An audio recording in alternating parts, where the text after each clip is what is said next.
Bob was good. Me here, my brother. What's goody?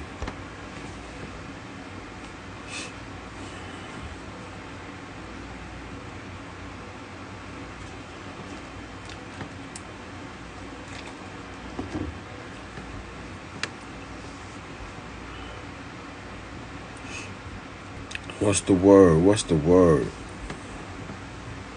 My man Al Shep.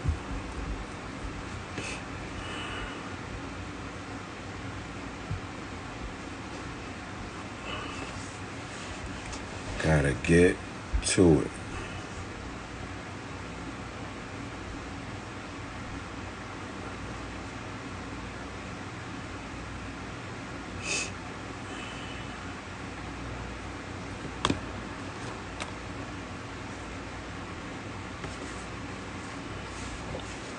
The NBA is back.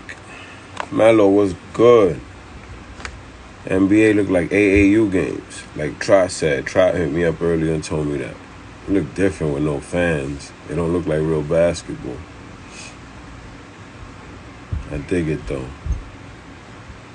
Yeah, that's a fact. Read dollars.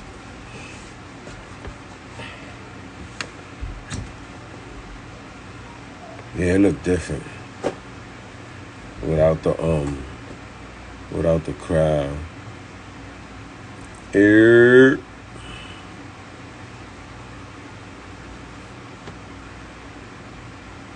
City of Gods. That's a mean little team. What's good, Reed? Chilling, man. About to interview my man Shep.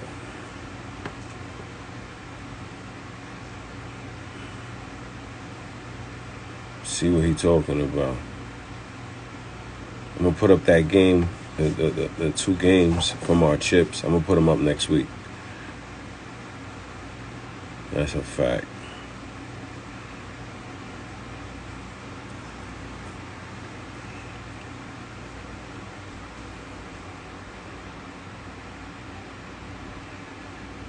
NBA looking real different with no fans. Look like DYCKMAN when we used to play.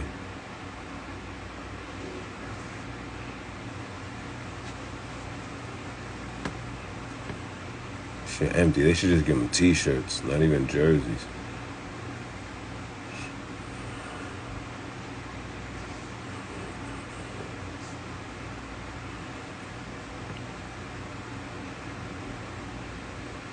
Word up. They should give them t-shirts, yo. And Olas. That's it. Nothing else. Ain't nobody in there. You gotta sit 6 feet apart from your teammates. It's crazy. There you go, my man Shep.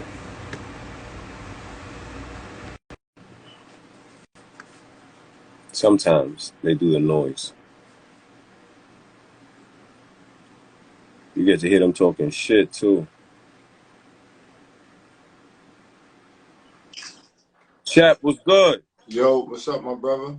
How you, broski? How's the I'm fam? alright. Hold on, let me get this thing situated. Yeah, because I can see a outline. You got nice white cabinets. Thank you, man.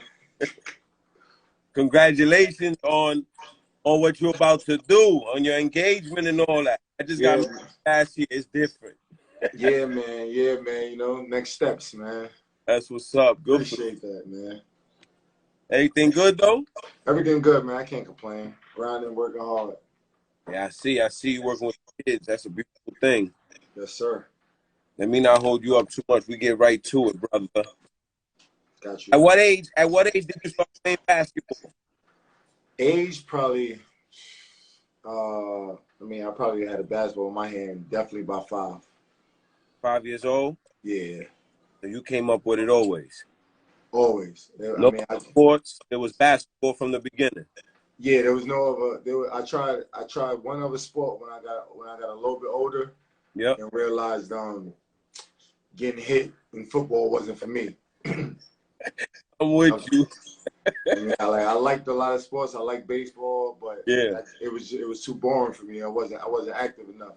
Got you. But basketball was something I just fell in love with. So if I could walk with a ball, I was outside with one. That's what it is. At what age did you get into the organized of it? I was playing with back in our era. That's when when you play with Riverside. I've been a Riverside Hawk all my life. So that's when you had biddies, super biddies, midgets, juniors, all of that. So I played with Riverside since they had a super biddies team. So that probably was when the baskets was just low and you probably was 6, 7 years old and just going to practice. Okay. So I've been around. I've been in a organized setting for years. So I would say like 7. And at what age did you like really start grasping the concept of what you wanted to bring to the game of basketball? I would say my middle school years. I would say probably like 7th, probably around 7th grade, because I had got cut from my middle school team. Okay. And that's when I just realized like I didn't like that feeling. Yep. And I realized I had to do something. I guess I wasn't working hard enough. Somebody said that they didn't, somebody must have said that they didn't like me enough. So that's when I just realized that I had to start bringing other stuff to the table. So that's when I started taking it serious. Like, it was fun. It's always been fun. But once I saw that just because you showed up to a gym doesn't mean that you make a team. Yep. That's when I started like getting the mentality of, all right, it's time to start really working. Like that was one of my most hurtful moments with basketball was like actually getting cut, like from a team. I've had worse moments of probably not playing in front of a big crowd or something like that, but actually somebody saying that they didn't like you and not picking you. Yeah, that's like going to the park, you know what I'm saying, with 11 of your homies, and you don't get picked at the first 10, and you got to get next. You're like, yo, what you talking about? I know I'm better than him. Yeah, but they ain't pick you. So once that happened, I was like, oh, this is different. So then it was like, all right, let's really get to work. And I remember I came home super upset, probably crying because I was a kid. Yep. And my brother was like, so do you want to get serious or do you want to feel, or is this cool with you? Yeah. And then from there, it just became, now we don't go to the park and just shoot around no more. Now we actually we start working. Okay. And what school is this? I went to junior high school 43. Okay. So not only did I get cut from a team, but I'm in the hood. Yeah. So now I'm coming to school and everybody, I could be doing whatever in gym. Yeah. Everybody now is like, yeah, but you still ain't make the team. So now I got to deal with that on top of, what I'm saying, my own personal feelings about it. It just started getting too weird for me. I wasn't feeling people laughing and all that. So I was like, all right, this is gonna be the last time I get cut from anything. You being a coach, you being someone that trains kids, looking back at it, could you see why in 7th grade you got cut, or you don't agree with it still? Oh no, I definitely can see why. Okay. I've always been one that's been like super realistic with myself, and yep. I come from a basketball family, so my pops is the first person to tell you you're a bum. Gotcha. You know what I'm saying? Like my brother is the first person that is I'm letting you shoot. I'm like we'll play 1-on-1 and I gotta score. Gotcha. So they always kept me grounded and kept me humbled with how much you're actually working. So looking back, I know exactly why I got cut, and then that just changed my work ethic. Like 7th grade. And I mean, it's still middle school basketball. It wasn't AAU was dope, but it wasn't the AAU that it is right now. Yeah. Where, you know what I'm saying, you're traveling all over the place. So you might have just been playing in some local games at that time and then, maybe traveling in the summertime. But for me to not be able to have certain conversations with kids in my own neighborhood, like, yo, I got a game day. Yeah. You know what I'm saying? Or at 4 o'clock, I'm now going to watch somebody that's in my class play.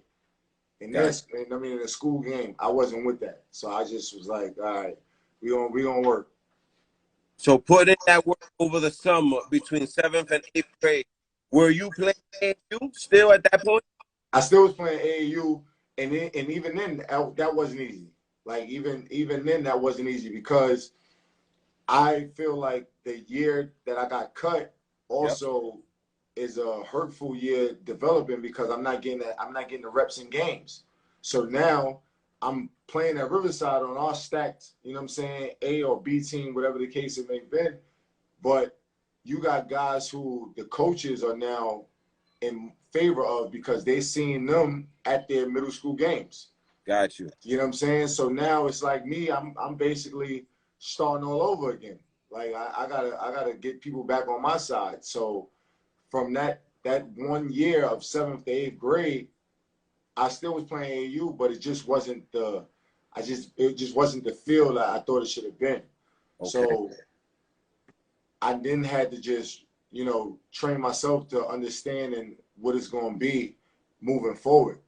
You know what I'm saying? Like okay, cool, I didn't make this team, but this is not going to be the outcome of my career. This is not going to be the outcome of how I'm treated over here at Riverside.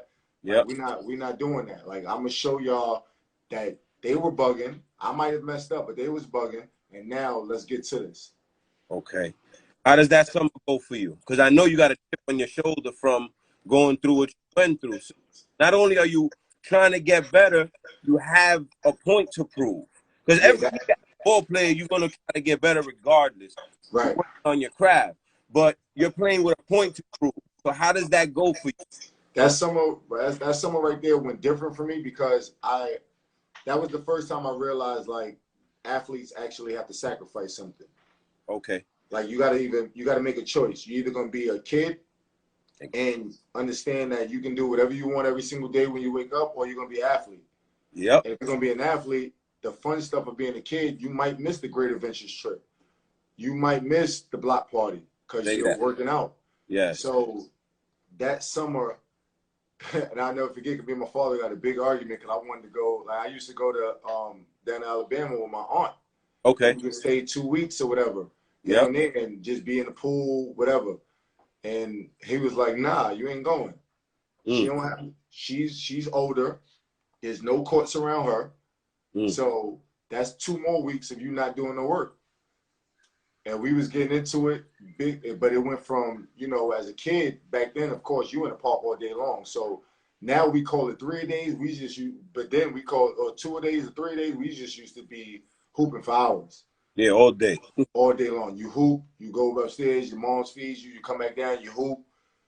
So that's when I knew that okay, I'm no longer just a kid that plays basketball. I want to be a basketball player.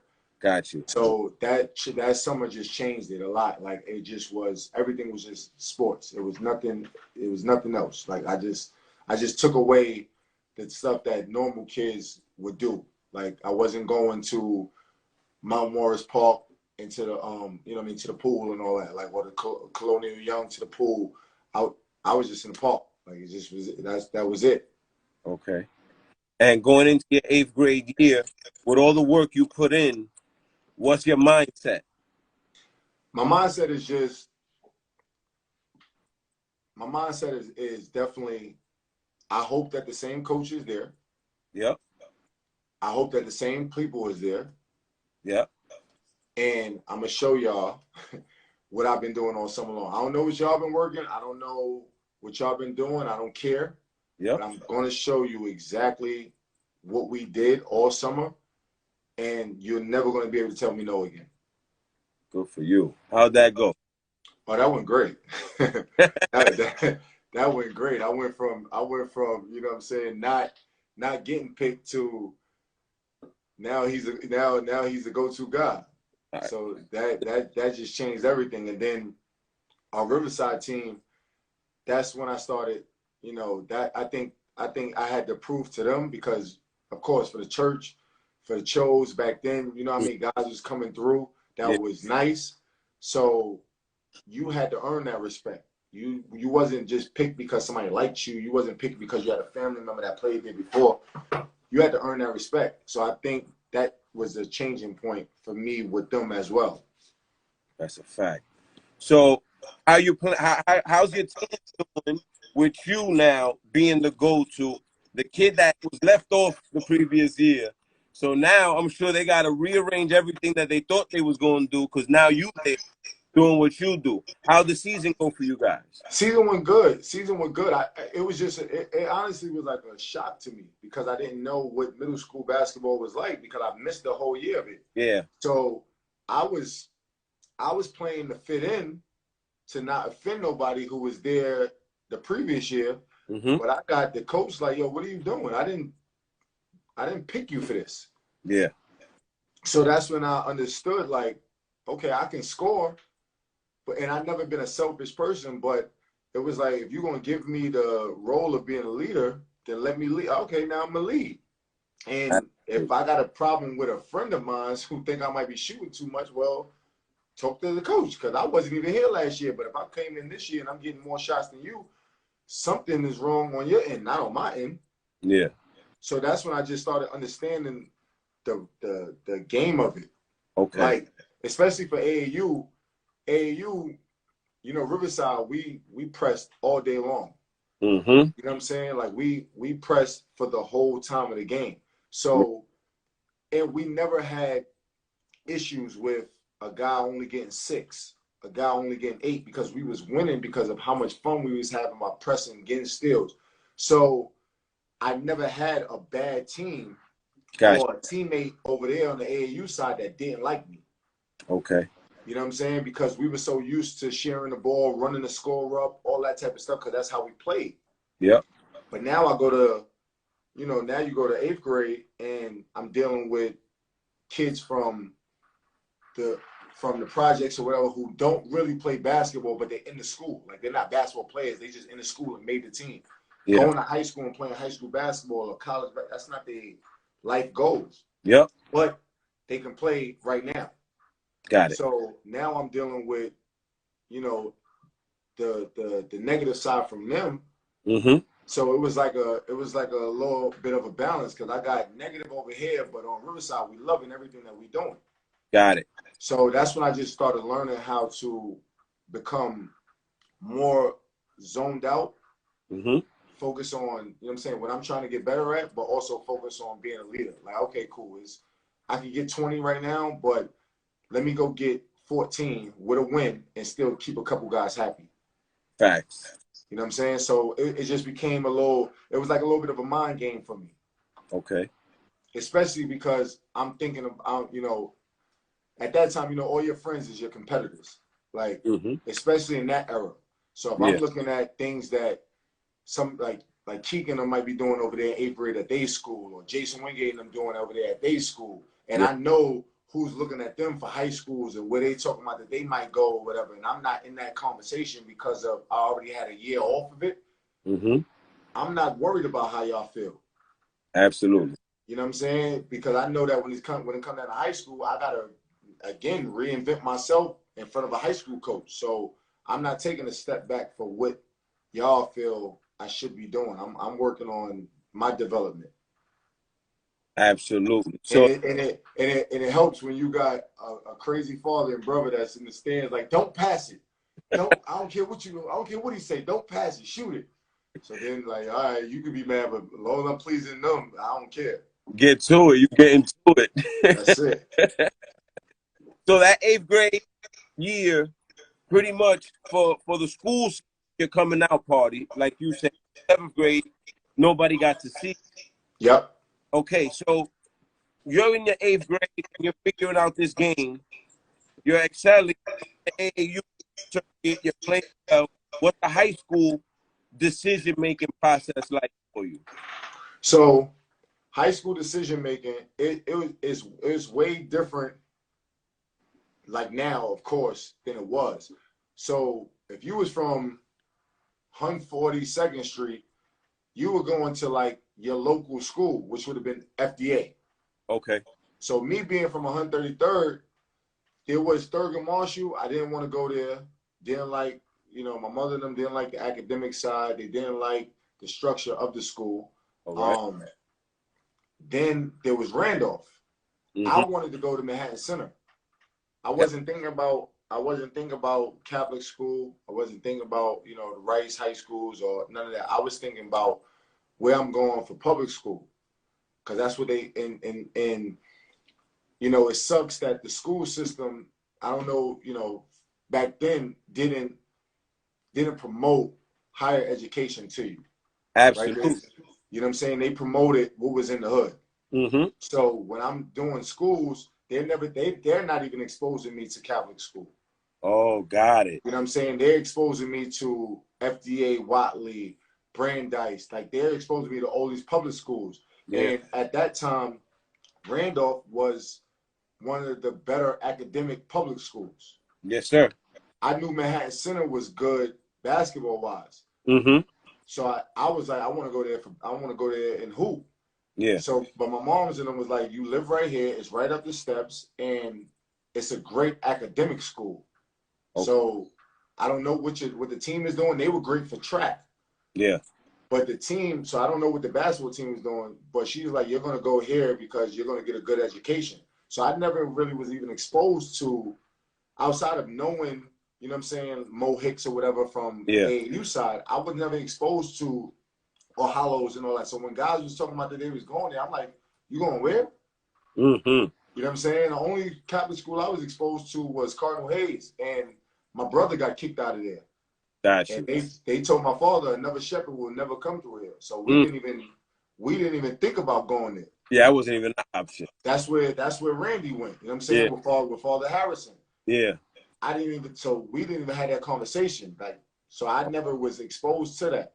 So if I'm thinking about if I was thinking about the public school side, I wanted to take the test for Manhattan Center, but because it was all the way on the east side, they was like, no, if you got to go somewhere on the west. Okay. So I was like, okay, cool. I'm gonna go to Randolph. Got you. So I went to Randolph, and I didn't know anything about basketball up there. Okay. When I got there and I started walking through the halls there and started seeing people, I'm like, oh, okay, I know such and such. I know him. You know, it was close to the Manhattanville Project. So you had kids from there that was with me in 43 that I knew, stuff like that. So I'm like, oh, I bet we might do something here then if I play here. Okay. Come to find out, it wasn't. It wasn't that at all. It wasn't that at all. Wasn't that at all. How's the turnout for you your freshman year? Freshman year, I played JV. Played JV, and I had a real good JV season. All right. So playing JV, the varsity coach was always there. But again, I didn't know anything about him. He worked in the school. I didn't know. We didn't have too many conversations. He was a gym teacher, and he also was like a dean. So I never was in trouble, so we didn't speak like that. And then we only spoke in gym. So I played JV, and we did really well. I think we probably lost like in the second round or probably championship game for my freshman year. Okay. So I'm playing well. I'm killing there. 9th grade going into 10th grade. When I was looking at the varsity team, they had a bunch of seniors. I mean, they had a bunch of juniors that was going to be seniors. So freshman year to sophomore year, when they was trying to come back in school, I'm like, I'm not playing varsity to sit on the bench behind these guys just because they older than me. Like, I'll play JV again. Yep. The dean was like, yo, the coach came to me and was like, if you don't come try out for varsity, I'm not letting you play JV. Wow. So I was like, you don't have that power. He was like, in this school is me and the principal. If you don't try out for us, you're not playing JV. You'll miss a year of basketball. Wow. I went home and told my pop. My pops went up there going crazy, like, yo, it's his decision. He was like, Mr. Sheppard, no. I'm telling you now, if he doesn't show up for tryouts, he could kiss his JV year goodbye. So he was all, I mean, basically, it's all or nothing. It was all or nothing. Up here. You know what I mean? He's not giving you the option. So he wasn't giving me the option. Me and him had a conversation, and he was like, yo, listen, I don't know what you want to do with this game of basketball, but I'm not going to let you being in my presence hurt yourself with a year of basketball. So I was like, what do you mean? He was like, this JV season is going to do nothing for you. Mm. He's like, I'd rather you come show and play against older guys, work out, do whatever you need to do, get a little stronger, maybe take some losses, take some hits, and grow with the game, then go dominate, and it does nothing for you. Yeah, you don't get better. Don't get better. So I was like, all right, cool. Came in the tryouts, and I knew that's when I started understanding, like, because he's a real, like, military dude. Okay. Like, he was in the in the Navy or whatever for, like, swimming, all that. Like, he was crazy. Yeah. But he didn't know basketball, but he knew discipline. Okay. So me and him going through it, it's like a week-long tryout. Every day at the end of the tryouts, when he's picking and, like, he's cutting people, like, you know, high school back then, everything is blatant. Like, everything's blunt. Yep. It's on the spot. They not being your friends. They're not telling your parents later. Yeah. It's, you got cut. Thank you coming. Like, that's how it was back then. Mm-hmm. But every day for those trials for that week, I was the last name to get called. Okay. But I'm dogging. So I'm like, yo, what are you doing? Like, how you ain't let me call my name and let me go get dressed? I know I made this cut. Yeah. I'm the last person every single cut. Yeah. So finally, the final day, he picked the team or whatever. So I'm walking to the locker room, and I'm already thinking, like, yo, he keep picking me last. He don't like me. I ain't gonna play. Got you. So I called my brother, and I'm like, yo, I made the team. So he like, why you don't sound excited? I'm like, yo, I don't think this dude gonna play me. Like, why? I'm like, yo, he picked me last every day. Mm. So he like, go talk to him. So I'm like, okay, cool. I went and talked to the dude, and I'm like, Mr. Dorsett, why am I continuously being picked last? Thank you for putting me on the team, but why was I picked last every day? I played well. He was like, I wanted to see if you folded under pressure. Yeah, exactly. I figured. He was like, I was testing you to see how strong you were. Yeah. But I never like sulked. I never showed no emotion in front of him. Nothing. Mm-hmm. So he was like, practice starts next week. I have 5 seniors. You have an opportunity to outwork and beat all 5 seniors. There you go. If you don't, you might not play, because I got to try to get these seniors in school. Mm-hmm.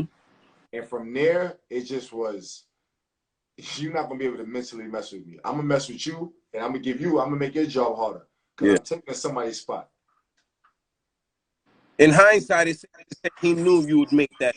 In hindsight, yeah. Like, we whenever we speak and he hears about anything that I'm doing now, whatever, he always goes back to that. Like, do you think I helped in your development as a young man and maturing with the game of basketball? And I always tell him, yeah, because there's so many things that me and him went through.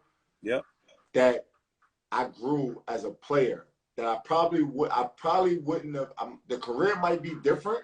It might have went a little bit bigger, but just as a development, as a leader, the things that me and him went through, he helped a lot, because I had to put pressure there, and he put pressure on me. Got it. Yeah, the mental aspect of basketball, a lot of people don't get how mental it is. That's a fact. Body language, how you take certain, like, remarks when coaches talk to you, like, you're always being tested. That's a fact. Always being tested, and it makes or breaks a lot of people.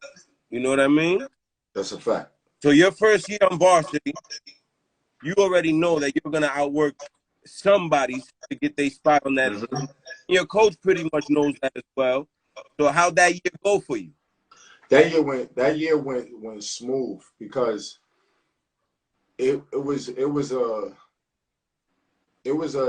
basically a year of, I'm gonna tell y'all like this. We here to try to win some games, but I heard about y'all last year. If y'all only won like 8 games, if we win 10, that's a plus. Yeah. None of y'all are here. I'm looking at guys, seniors, whatever the case may be. Nobody's here leaving and going Division I. I don't even know if some of y'all going Division II. Okay. I don't even know if y'all playing basketball as this is a career choice. I know my mom's is not paying for me to go to college. So unless I walk out of here with a scholarship, it ain't happening. So I'm not here to be nobody's friend. I don't care about no senior that's here. I don't none of that. So me and him got into it one day in practice because we was doing the same thing in practice, playing 5-on-5s, whatever the case may be, running plays, running. But I'm like, yo, there's nobody competing that can outshine or outwork anybody because you keep running all these plays every single trip down. Every trip down, we running plays, running plays, running plays. Guys are getting individual shots, and that's it for practice.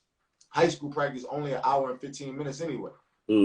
So I'm like, there's no way in the world that you got all these seniors and you telling me to start out, like to outwork somebody and beat out a spot when you're not giving me an opportunity because of how you have this practice schedule. So he like, what do you want to do? I'm like, you ever heard of King of the Court? So I'm like, losers need to be running something, but we need to play for minutes. Yeah. So then we got into 1-on-1 modes and then 2-on-2s and 3-on-3s. And I probably went like 3 months without losing, like realistically. Yeah. Because that was just the mentality. And once he gave me the green light to do it, he wasn't beating me. Got you.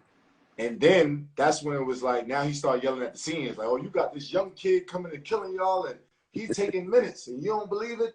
Watch this. So now I'm putting pressure on him because now if you shit on me, you're going to have to give me a reason.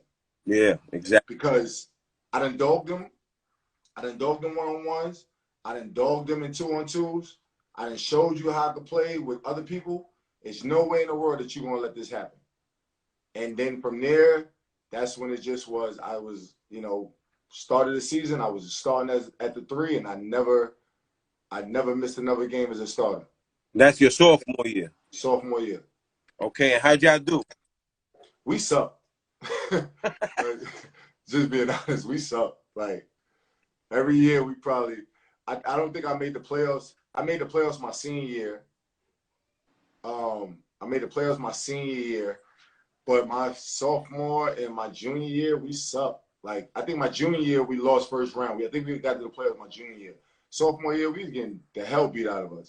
I was killing, but we sucked. Like, but at that time, like, I really wasn't care about, I didn't start valuing wins and losses too later. Yeah. I was trying to go back to the block and tell people I had 30. Exactly. You doing like, numbers. Right. So going into your junior year, the team is yours, right? Junior year, team is mine. It's me and one other kid, a Spanish kid named Rudy. It's me and him, and I'm the scorer. Rudy was more of a little bit of like a kind of a bigger guard, but could facilitate. He could shoot it a little bit. Okay. But it was mine, and I knew that because I had conversations with him, and I'm now trying to get on the same page with him, and I'm talking about like, yo, let's get some extra shots, let's work out, but he doesn't want to do that. Okay. I'm asking him what AAU team he playing with. When the season's over, I don't know. So I started realizing I don't think basketball is like his next step. Like, I think when he go to college, he really gonna be a student. Yeah. You know what I'm saying? Like, I'm gonna be a student athlete. He's really gonna be a student. Like, he's trying to get out of here with a 4.0. Yeah. I don't think that this is gonna be, what I'm saying, for him for the long haul. Got you. So now I'm like, okay, I got it. I'm gonna piggyback this. I had a nice guard from Brooklyn that was, a little young. My man Ant Dunbar. Okay. He was I think a year younger than me, but he can play. So now I started working with him. Like, yo, listen, I need you to understand my spots, which is all on the left side. Okay. But I need you to understand when I'm out on that break, throw it. You know what I'm saying? Me and him started gaining a good connection because I saw that he looked like he was passionate about basketball. Like, he really wanted to be a basketball player. Yeah. So I'm like, okay, I know I got somebody else with me. Okay. And, we made it work. So it was mine. And that's when I just kind of started, like, understanding that I don't think I could be stopped in this league. I don't think the PSL could really, you know, stop me in this league. So I might have averaged maybe like 22 that junior year. Mm-hmm. But even then, it wasn't enough. Like, it wasn't resulting into the wins that we needed. Yeah. But then again, on top of that, it wasn't creating no buzz For you. for myself. Yeah. And it wasn't creating a buzz. It wasn't creating a buzz, I didn't think, amongst my friends. Got it. You know what I'm saying? Like, it was too many people. There was too many people that they was naming before they named me. Got you. You know what I'm saying? So I'm like, okay, I get it. So that year, going into the summer, Mm-hmm. me and Keidron Clark, me and Kiki was on the same year. I think that might have been the year that we came with you for DYCKMAN too. Okay. Right? Me and Keek went on a tear for Riverside. Like, me and Keek really, we shared an MVP trophy in every tournament. Got Either you. I got it, he got it, he got it, I got it, or we just split it. Got you. Because it was, and at the church at that time, I was playing the 5. But I started just understanding, because again, we still only pressing. Yep.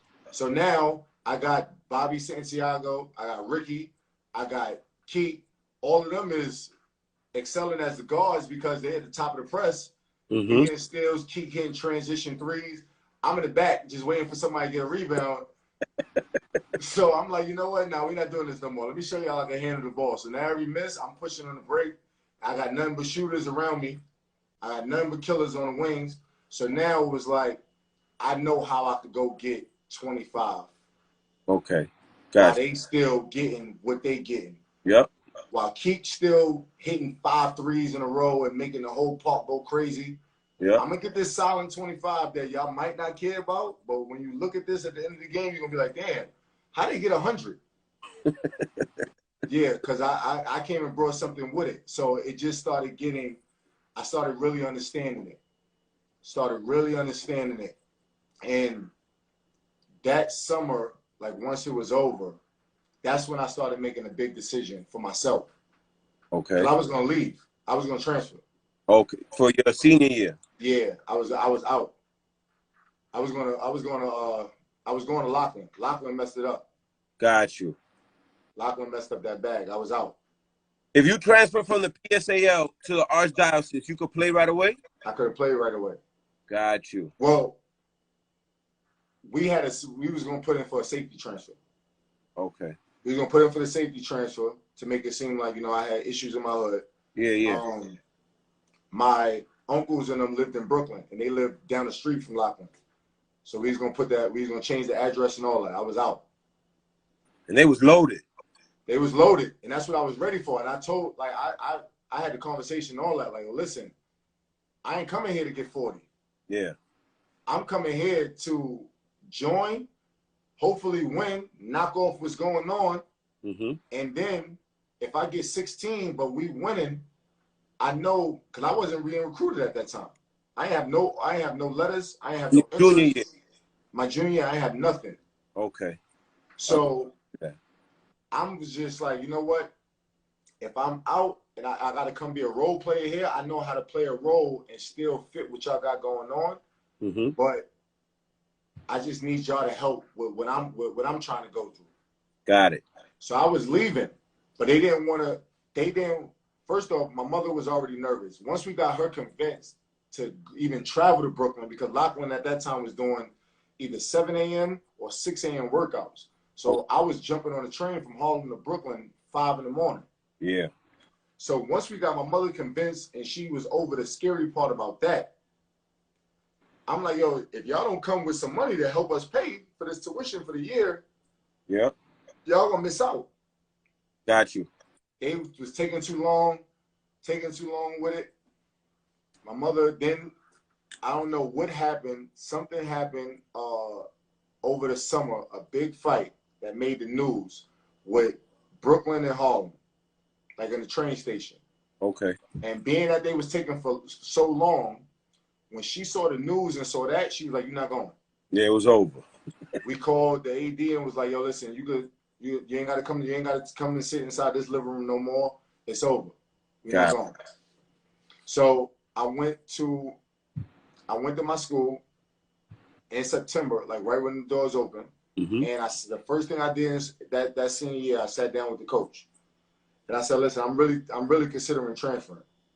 Like, I mean, if you don't change your ways, if you don't put me in a position to get to college, I'm out." Got it. So he was like, "What do you need?" And I said, "All my friends that's playing at the same level that I'm playing at different schools, they all working out. They all doing two-a-days. It's not just one practice a day. They get individual work. They coming in on Saturdays and Sundays. We got to change this. Mm. If we can't change this, if you can't get me stronger, help me get better, bring some attention around me, make some calls or something like that, I can't be here. I'm not wasting this year." Yeah. And he was like, "Okay, cool. We start 6 a.m. workouts in another week." Mm.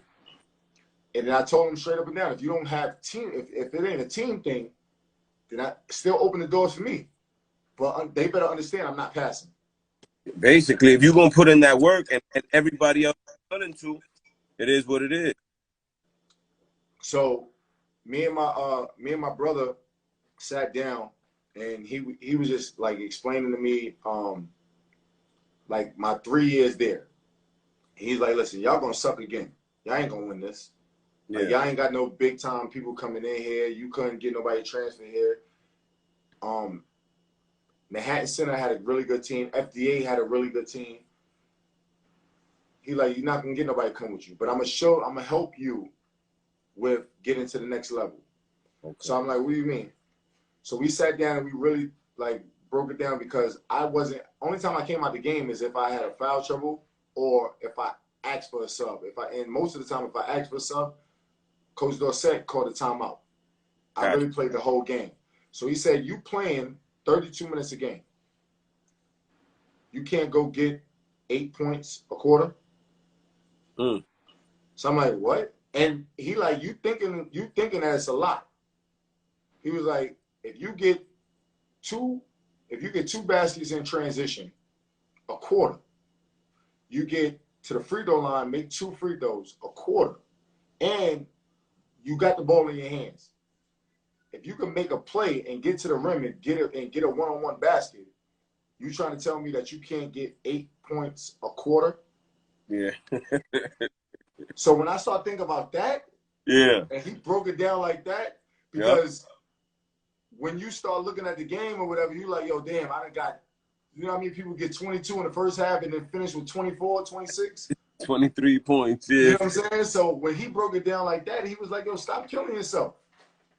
Yep. He was like, "If they're gonna W, they can't W the whole game. Go get your 8 and then start passing. Then second quarter, come get another 8." So when he started breaking it down to me like that, that's when I was like, "All right, I see what you're trying to say." He was like, "Listen, if you can't average 30 this year, you might as well not go. You might as well just chalk it up, because nobody's coming here to see you." Got you. And then it just went left, man. That shit just went crazy. It went from, only team that I struggled against was FDA, because they had a couple of my teammates from Riverside. They had a really good team. Mr. Megan was a good coach. He wasn't letting me. If I scored 3 times in a row, Megan was changing up his defense. So that probably was the only team that I really didn't even like kill that year. Your senior year? My senior year. But everybody else, 30 ball, 30 Yeah. ball, 40 ball, 60, 50. Like it just started getting out of hand. What was the most you put up that year? I think I gave Watley like 63. Shit. I think I gave Watley 63 because I had just came. It was right after a Christmas tournament. Okay. And we had some school from the Lower East Side that came and played or whatever, and it was a Christmas tournament held at the Beacon Center on like 120 something in like Second Avenue or whatever. Okay. So it was us. We was all in it. Watley was in it, but Watley pulled out of their last game for whatever reason. So they rescheduled it and we played on another, like we played that game on a Saturday. Got so it. the game before playing them, I had just gave the school from the Lower East Side like 59. Oof. So then my brother was like, you can't get 59 and then you go get 20. So I was like, all right, bet. And then it just went crazy. I had like 38 in the first half against Watley. And they didn't change anything. Like they kept the same person guarding me. They kept, so I'm like, yo, y'all gonna do this? All right. Well, then let's get to it. And I finished like 63, 65 against them. So you're going on a tear through the PSAL, right? Your senior year. How's is the interest coming now? Or are they paying attention? The interest is coming now. Tom Kachowski actually helped with all of that. Got you. Tom Kachowski at that time had a high school show on MSG. Mm-hmm. And Tom Kachowski went on there one Saturday after I got like 55 and was like, Allan Sheppard is the best swing man and most underrated 3 in New York City. Mm. And then from like literally from that Saturday on his show to Tuesday at practice, I had like 5 coaches at practice. That's what's up. And I was like, oh shit. Like, cause I was already hearing about it. Like, you know what I mean? I'm seeing friends of mine getting letters to the crib and they talking to this coach and they talking to that coach. And then it was like, oh, this shit really happening for me. So then from there, then it became, now it became like, you know, the buzz started really getting there and it started circulating. And then, you know, JR and Kenny P from Riverside, now they calling me like, yo, such and such is, you know, such and such likes you. This school is interested. This school might want you. They haven't offered yet, but you know what I mean? They might, you know, they might be interested in you by the end of the year, depending on what go on. So then it just started becoming, you know, better and better. And then I had 2 people who was always looking out for me for my best interest in Ant Durant and Book Richardson. Okay. And booking them was like, yo, now that you've shown that you really arrived, we're gonna make sure that you get somewhere. You know, Ant at that time was like doing like the manager or something like that, or on staff at St. John's. Book was running around, and you know, Book had his hands in everything with college basketball. So they're sending their own personal messages out. And now I'm seeing not only the small schools start coming to the gym, but I'm starting to see the bigger schools start coming to the gym. Mm. You know what I'm saying? Because mid-season, I sent my own highlight tape. Like, my dream school was Miami. Okay. I sent my own highlight tape down there. Got you. And I sent the rest of the schedule. I was like, yo, listen, if you got a chance, I don't know who you're recruiting, come on. Mm. And they called my school like, yo, we just want to talk to him. We not recruiting them, but we just want to talk to him and tell him, like, I see what you're doing, young man, because that takes a lot of balls to even do. Hell yeah. Like, because I got the footage from a game. Yeah. I was like, it's no way in the world that the school in Miami not looking at New York City Daily News. Daily News was it for us. Yes. You know what I'm saying? Like, if you made the Daily News, that was it. Yeah, you lit. So unless you was in a big school that had the connections to those other schools, only thing you saw was the Daily News and your demographic. So I was like, now we got to change this. I don't want to stay home. I want to go away. Yeah. So they started doing, you know what I mean? So I started doing stuff like that. And that's when St. Francis was coming around. Okay. St. Francis was on it. Okay. They wasn't waiting. They was there. They was, you know, they stuck around time after time after time. And I always say I messed up my own journey with it because towards the end of the year, I was suspended for a game, for a class. I was suspended for global history. Okay. I failed the class and I just didn't even take the test. Mm. So the teacher went to my coach, who also was the dean. Yeah. And was like, if you play him today for skipping out on his test, then I'm going to take it to the principal. Got you. So he had to do his job, his first job, which was the dean, and, you know, reprimand me. So that game, I'm like, all right, well, do you want me to stay or do you want me to go home? He's like, nah, stay, support your team. You'll be back for the next game. Seeing Hall came walking in the gym for that game. Never told me nothing, but they just popped up. Wow. So when they saw me in street clothes, they asked, like, yo, they sitting there asking, why is he hurt? Yeah. And everybody else was going to hold me down and be like, yo, he's sick. He's not going to play today. They walked in the gym, sat down, and they actually sat behind the damn global history teacher. So when they started asking, when the coach, when whoever showed up for Seton Hall asked, like, what's up with him? Is he all right? He turned around and was like, he's suspended. Grades. Oh. And I saw the coach from Seton Hall get up second quarter and leave, and that's when I knew, like, damn, I fucked up. Yeah. That was. Like, I messed this one up. That was huge.